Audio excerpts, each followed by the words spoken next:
Hi friends, നമ്മളിന്ന് ഉണ്ടാക്കാൻ പോകുന്നത് കൊഞ്ച് തീയലാണ്.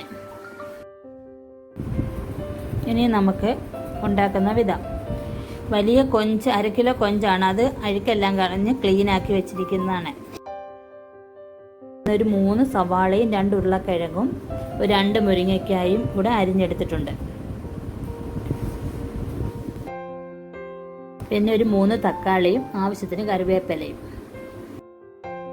ഒരു തേങ്ങ തിരുമിയതിന് ശേഷം അതിനകത്ത് ഒരു 4-5 ചെറിയ ഉള്ളിയും ഒരു ശകലം കറിവേപ്പിലയും കൂടി ഇട്ട് ചീനച്ചട്ടിയിലിട്ട് നന്നായി അത് വറുത്തെടുത്തതിന് ശേഷം 3 സ്പൂൺ മുളക് പൊടി, 2 സ്പൂൺ മല്ലിപ്പൊടി, 1/4 സ്പൂൺ മഞ്ഞൾപ്പൊടി, 1/4 സ്പൂൺ ഉലുവാപ്പൊടി ഇതും കൂടെ ഒന്നുകൂടെ ഇളക്കിയതിന് ശേഷം വാങ്ങി വെച്ച് ഒന്ന് ആറിയിട്ട് നന്നായി മിക്സിയിൽ അരച്ചെടുക്കണം. ഗ്യാസ് കത്തിച്ച് ചീനിച്ചട്ടി അതിൽ വെച്ചതിന് ശേഷം ചീനിച്ചട്ടി ഒന്ന് ചൂടായതിന് ശേഷം അതിൽ വഴറ്റുന്നതിനാവശ്യമായ എണ്ണ ഒഴിച്ചു കൊടുക്കുക. എണ്ണ ചൂടായതിന് ശേഷം നമ്മൾ എടുത്തു വെച്ചിരിക്കുന്ന ഉരുളക്കിഴങ്ങും സവാള, ഉള്ളി, മുരിങ്ങയ്ക്ക ഇതതിലേക്ക് ഇട്ട് കൊടുക്കുക. വെക്കുന്ന കൂട്ടത്തിൽ തന്നെ ഒരു 4-5 പച്ചമുളക് കൂടെ അതിനകത്ത് കീറി ഇടണമായിരുന്നു. പക്ഷെ ഞാൻ അതിൻ്റെ കാര്യം പറയാൻ വിട്ടുപോയി. എന്നിട്ട് എല്ലാം കൂടെ നന്നായി ഇളക്കുക. പെട്ടെന്ന് വരണ്ട് കിട്ടാൻ വേണ്ടിയിട്ട് ഞാൻ അതിലേക്ക് 1 സ്പൂൺ ഉപ്പും കൂടെ ആഡ് ചെയ്യുവാണ്. അതിന് ശേഷം നന്നായി ഇളക്കി കൊടുക്കുക. ഇപ്പോൾ ഇത് നന്നായി വരണ്ടിട്ടുണ്ട്. ഇനി ഞാൻ അതിലേക്ക് എടുത്തു വെച്ചിരിക്കുന്ന കറിവേപ്പിലയും തക്കാളിക്കായും കൂടെ ഇട്ട് കൊടുക്കുകയാണ്.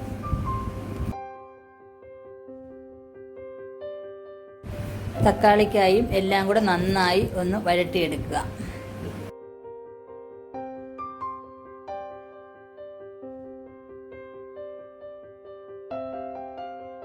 എല്ലാം ഇപ്പം നന്നായി വഴണ്ടിട്ടുണ്ട്. ഇനി ഞാൻ കഴുകി വൃത്തിയാക്കി വെച്ചിരിക്കുന്ന കൊഞ്ച് അതിലേക്ക് ഇടുകയാണ്. ഇനി എല്ലാം കൂടി നന്നായി ഒന്ന് ഇളക്കി വഴറ്റിയെടുക്കുക. ഇപ്പോൾ കൊഞ്ചും മറ്റു കഷ്ണങ്ങളെല്ലാം വെന്തിട്ടുണ്ട്. ഇനി ഞാൻ എടുത്തു വെച്ചിരിക്കുന്ന വറുത്തരപ്പ് അതിലേക്ക് ചേർക്കുവാണ്.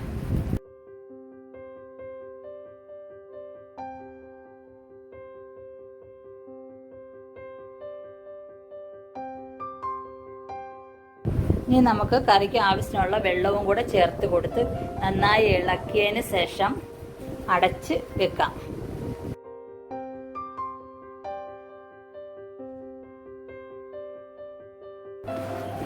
അത് വേകുന്ന സമയം കൊണ്ട് നമുക്ക് ഇതിന് ചേർക്കാൻ വേണ്ടി ആവശ്യമായ കടുക് വറക്കാം.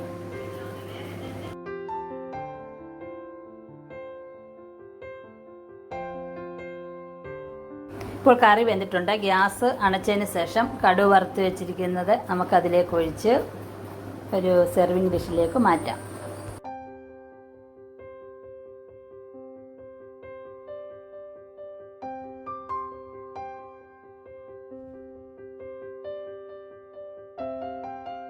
ഇപ്പോൾ എൻ്റെ കൊഞ്ചും തീയൽ റെഡി ആയിട്ടുണ്ട്. ഇത് നമുക്ക് ചപ്പാത്തിയുടെ കൂടെയും ചോറിൻ്റെ കൂടെയൊക്കെ ചൂടോടുകൂടി ഉപയോഗിക്കാവുന്നതാണ്. അപ്പോൾ എൻ്റെ വീഡിയോ എല്ലാവർക്കും ഇഷ്ടപ്പെട്ടെങ്കിൽ എല്ലാവരും ലൈക്ക് ചെയ്യുക, ഷെയർ ചെയ്യുക, സബ്സ്ക്രൈബ് ചെയ്യുക. Thanks for watching.